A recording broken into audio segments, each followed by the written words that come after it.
Hi guys, CodeTutor here and my name is Anil Deshpande.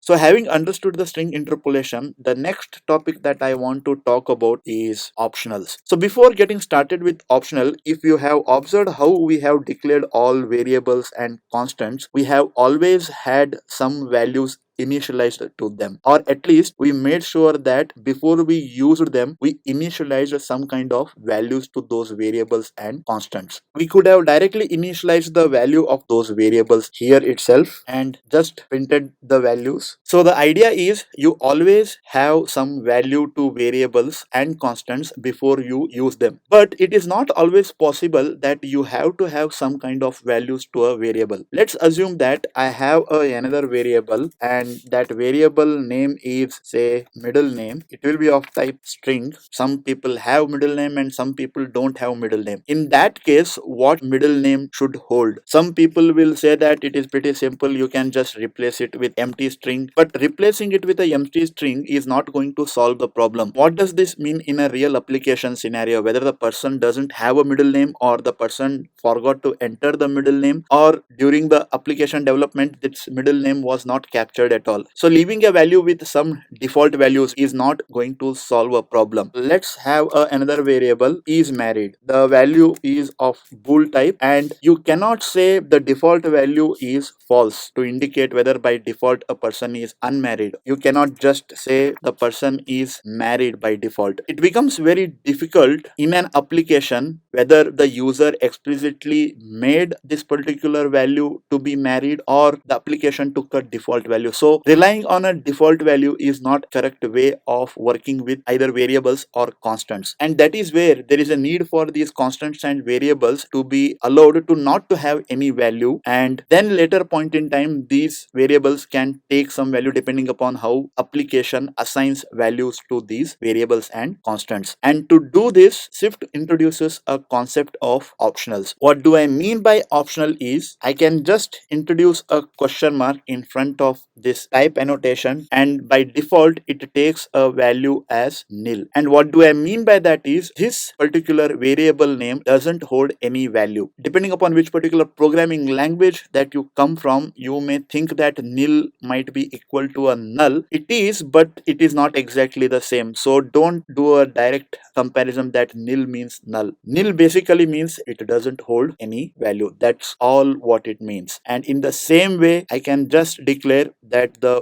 boolean is a optional. And how do you read this? You basically say middle name is a optional string, is married is a optional boolean variable. So even though these variables don't have any values, they are definitely clear in terms of what kind of data type they are. And then later you can just assign any value to this variable middle name and then you can print the middle name. And in the same way I can assign some value to the boolean variable is married and then print the value of is married. Whatever the optional variables that you are using, you can once again make them nil, but I can't do the same nil assignment to normal variables like first name. This will be a compilation error because only a optional variable or a constant can take nil value. You cannot assign nil to a non-optional variable. So this is just a very basic introduction of what optional is. We will see how to work with the optional in a much more detailed manner in the next video. That brings us